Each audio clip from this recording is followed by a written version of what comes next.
Então, vamos dar uma olhada no exemplo do Check Access. Então, tenho aqui o código-fonte dele, vamos dar uma olhada. Então, é o código aí que vocês acabaram de ver no slide anterior. Vamos compilá-lo.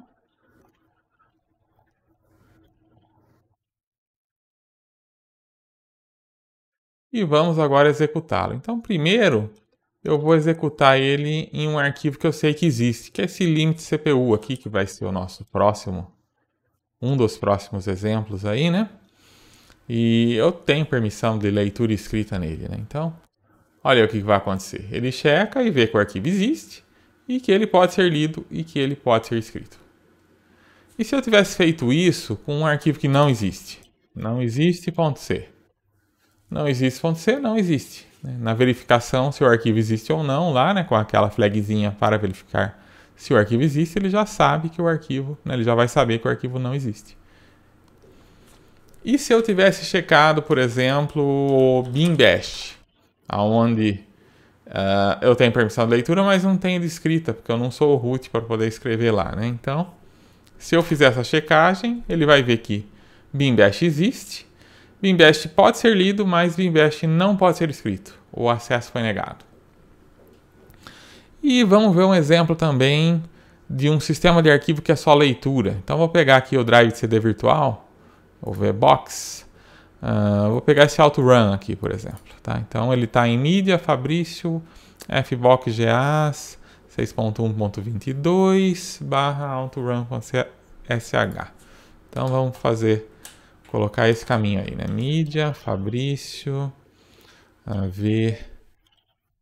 VBox GAs 6.1.22, autorun.sh. Então, esse arquivo autorun.sh nesse caminho, ele existe, ele pode ser lido, mas ele não pode ser escrito.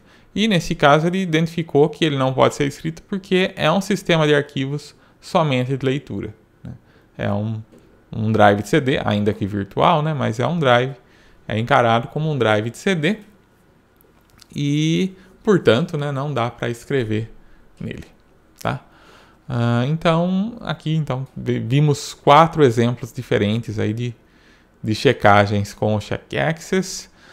Para arquivos que existem, pode ser lido, pode ser escrito, que não existe, que existe, pode ser lido, mas não pode ser escrito porque o acesso foi negado, né? Não tem acesso naquele diretório, no caso.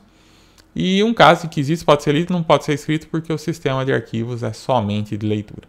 Então, esse tipo de checagem é bem interessante, porque você pode incluir numa série de programas que precisam, né, lidar com arquivos, né, que eventualmente o usuário não tem a permissão. Você pode fazer essa checagem antes de tentar fazer alguma operação, né? É muito mais simples você checar antes do que você, né, ficar tratando o erro depois. Claro, você não vai deixar de tratar também as exceções que podem ocorrer, porque uma permissão pode mudar, pode acontecer alguma coisa. Mas se você puder já pegar isso antes, né, é melhor do que você ir pegar a exceção lá na hora que você foi tentar escrever em algo e não conseguiu, ou pegar a exceção de tentar abrir um arquivo e não ler, né? Então você pode já fazer a checagem antes e aí se você constata que o arquivo não existe, por exemplo, você não vai nem tentar abrir. Se você constata que o arquivo não pode ser escrito, você não vai nem tentar escrever, né? É isso então.